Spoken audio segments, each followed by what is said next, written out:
Wellness Wednesday, or explaining hypnotherapy, I'm going to talk about an idea of a circular idea which comes up for a lot of clients. So I'm going to mention about 4 words and how they interchange.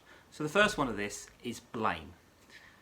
When we think of the word blame, it's to feel or declare that someone or something is responsible for a fault or wrong, or responsibility for a fault or wrong, either one. Blame is probably one of the largest things we deal with in hypnotherapy with people who have had issues go wrong in their lives. Through their anger, they blame the situation, family, and so forth. And with this, we have to look at why and where this blame comes from.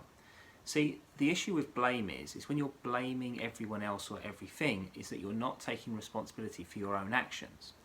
So your own actions, you as part of your way of forgiving and moving on, is you must take self-responsibility.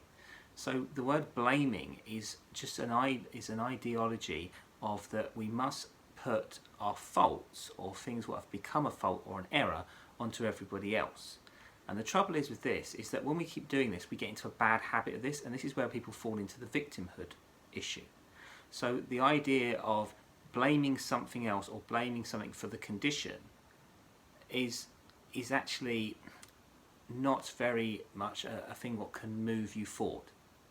You know, if you are poor, you can't blame your parents because you're poor. That is just the situation you're in. But actually most people who come from poverty or adversity actually become successful. So, and this is the difference of when people actually do come from backgrounds of struggle or turmoil or violence. It's actually how they can resolve that and come to inner peace. So blame is the first point of where the circular issue is, and when you don't take issues with who is responsible for your self-responsibility or fault instead of blaming everybody else.